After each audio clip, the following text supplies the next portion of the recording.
Hello, everyone. Today we're going to talk about libidinal investment and preconscious interest. With that, I'll turn the subject to my grandson, Tristan. Go ahead, Tristan. All right, thank you. So as my grandfather just said, today we're going to be continuing our series talking about Anti-Oedipus, explaining Anti-Oedipus, and today specifically we're going to be explaining the concepts of libidinal investments and preconscious interests. So to start out, we're going to talk about libidinal investments because it's really the starter points for all, economic and social development, and it's the starting point for preconscious interests.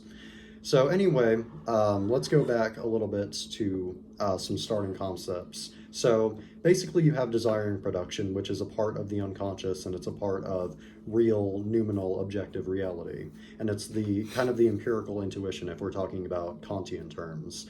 So basically it's the empirical intuition, it's the objective parts of the unconscious that the unconscious can kind of understand and grasp. And this is basically the source of desire. So desire, when it's kind of unperverted and uncorrupted, is basically a reflection of reality as it actually exists. Now, basically, Deleuze and Guattari, they talk about Oedipus and how Oedipus plays into the corruption of desire and production. So once Oedipus exists in a society, it can kind of work its way into your unconscious and create kind of like a barrier between the unconscious and desire and production. So basically, when Oedipus exists and exists in your unconscious, basically you're not able to grasp the empirical intuition fully, and instead you get kind of a subjectified, corrupted version of desire and production. And this would basically take the form of the corrupted libido. Now, the corrupted libido, once you have this, your choice is to kind of invest it or kind of engage with your corrupted libido in different types of economic systems. So let's say you live in a capitalist economic system. Now, if you engage directly with capitalist economies, if you work directly in capitalist economies, or you support capitalist economies directly in some way without engaging in any kind of revolutionary activity, then essentially your corrupted libido is going to be invested into the into the strengthening of capitalism, into the kind of reinforcement of capitalist processes, which basically Deleuze and Guattari, they talk about how this relates to schizophrenia. So basically, as we said in one of the earlier videos, capitalism is a schizophrenic process, which makes everyone that kind of engages with capitalism, that has schizophrenia, kind of engaging with their schizophrenia directly. So they have schizophrenia and they're kind of molding it, right? Now, if you engage with capitalism directly, if you take this former route and you invest your corrupted libido in capitalist economies without engaging in any revolutionary activity, then this strengthens capitalism, and therefore this libido becomes kind of reactionary or fascistic and pro-capitalist, which in Deleuze and Guattari's terms, that kind of leads to the usual symptoms of schizophrenia that you commonly see associated with schizophrenia, so like paranoia or delusions or stuff of that nature. So these symptoms, they aren't original parts of schizophrenia, they're just parts of the schizophrenic process, which, as we've said earlier, schizophrenia is the absolute limit of capitalism. They're the results of the contradiction between schizophrenia, which is, the absolute limit of capitalism, being meshed with support for capitalism. So these two things meshing together, obviously they contradict each other. So the result of this contradiction is the manifesting symptoms that you usually see associated with schizophrenia, which is, delusions, paranoia, general psychosis, stuff like that. Now, let's talk about the latter kind of example.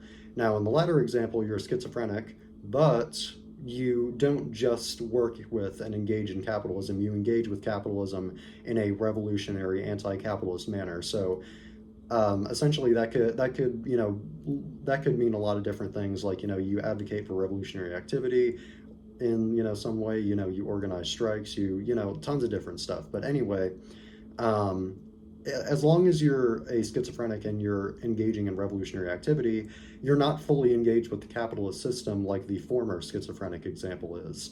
So it's not going to lead to, you developing these, how I'd say, traditional, symptoms of schizophrenia.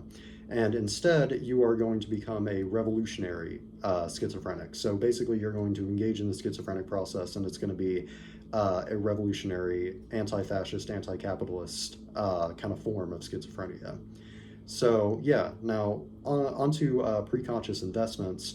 Basically, preconscious interests. Preconscious interests are basically results of whatever libidinal investment you make, and they have to do with your class. So let's say in the former example of the paranoid fascistic schizophrenic example, let's say that this person, they're a proletarian, then obviously their interest as a proletarian is going to be to revolt against the bourgeois class. Now, that's obviously because the bourgeoisie and the proletariat, they have different class interests. The class interest of the proletariat is to not be exploited anymore. The class interest of the bourgeoisie is to keep exploiting so they can keep getting money and strengthen capitalism, blah, blah, blah, basic Marxist stuff. But this leads to kind of a interesting revelation that libidinal investments aren't really connected to preconscious interests, because you can be kind of a paranoid, fascistic, reactionary schizophrenic, but then also be a part of the proletariat. So you can have an investment that strengthens capitalism, but then your interest is to go against capitalism as a proletarian. So these two things, the libidinal investments and the preconscious interests, they don't necessarily have to coincide and align with each other. They just, contradictory interests and investments can exist within the same person, which this can be an answer to kind of the age-old question that Wilhelm Reich posed. Basically, Wilhelm Reich, he said, why did the masses, like, for example, in fascist societies like Germany or Italy during the, early 20th century, why did the masses desire fascism? And it's because, and obviously this question is asked out of the confusion of, okay, well, if the masses are proletarians and fascism exploits proletarians, then how come they desired fascism? They're being exploited. This goes against their class interest, their preconscious interest. Now, this example here, this kind of answers the question. It says that, okay, well, you don't necessarily have to, it doesn't necessarily have to be in your interest for you to support fascism, because your desire for fascism is disconnected from your class interest, right? So you don't necessarily have to be bourgeois to desire fascism. So yeah, that would basically wrap up the subject, wrap up the video as a whole. Thank you for watching. Thank you.